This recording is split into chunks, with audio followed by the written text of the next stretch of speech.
নমস্কার। আজকে বর্তমান যুগের বয়ঃসন্ধিক্ষণের ছাত্রছাত্রীদের একটা বাস্তব সমস্যা নিয়ে একটা কবিতা পাঠ করতে চলেছি।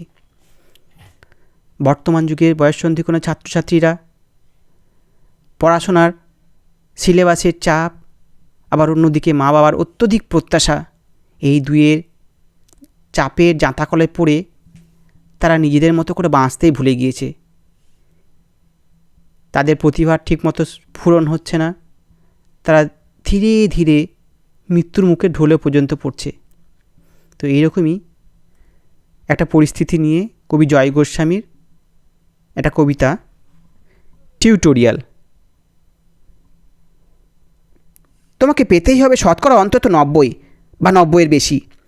তোমাকে হতেই হবে একদম প্রথম, তার বদলে মাত্র 85। 5টা নম্বর কম কেন? কেন কম? এই জন্য আমি রোজ মুখে রক্ত তুলে খেটে আসি।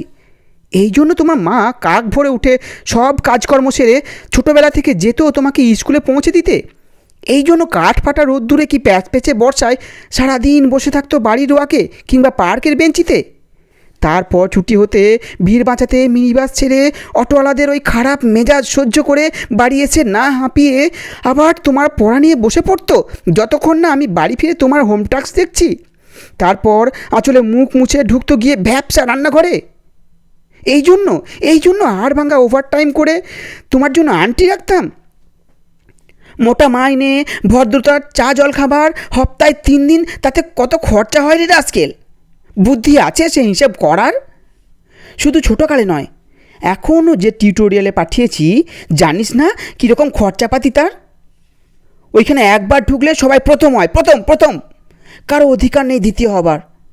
রোজ যে যাস দেখিস না কত সব বড় বড় বাড়ি ও পাড়ায়, কত সব গাড়ি আছে, কত বড় বড় গাড়ি করে বাবা মারা আসে ছেলেদের নিয়ে যায়। আর ওই গাড়ির পাশে না পিছনের অন্ধকারটায় রোজ দাঁড়াতে দেখিস না নিজের বাবাকে?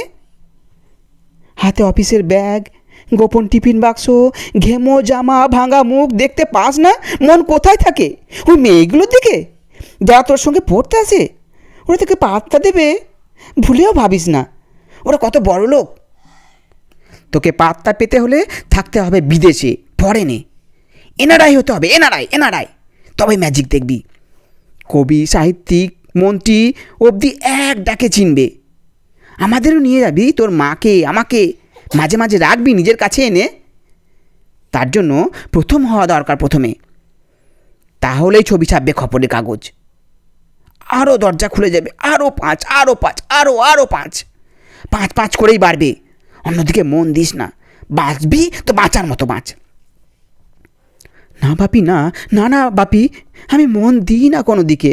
না বাপি, না, আমি তাকাই না মেয়েদের দিকে। ওরা তো পাশেই বসে, কেমন সুগন্ধ আসে, কথা বলে।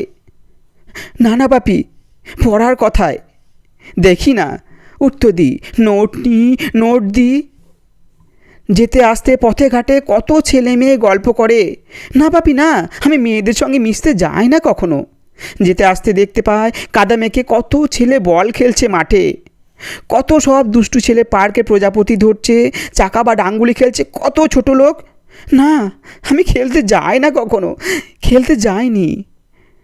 না, আমার বন্ধু নেই। না বাপি, না। একজন আছে, অপু, 1 ক্লাসে পড়ে। ও বলে যে ওর বাবাও বলেছে প্রথম হতে, বলেছে কাগজে ছবি ওর বাবা ওকে। হ্যাঁ বাপি, হ্যাঁ। না বাপি, অপু বলেছে পড়াশোনা হয়নি একদম, বলেছে ও ব্যাগ পাবে। ব্যাগ পেলে ও বলেছে বাড়িতে কোথায় বাথরুম সাফ করার অ্যাসিড আছে ও জানে। হ্যাঁ বাপি, হ্যাঁ, ও বলেছে উঠে যাবে কাগজের প্রথম পাতায়। নমস্কার।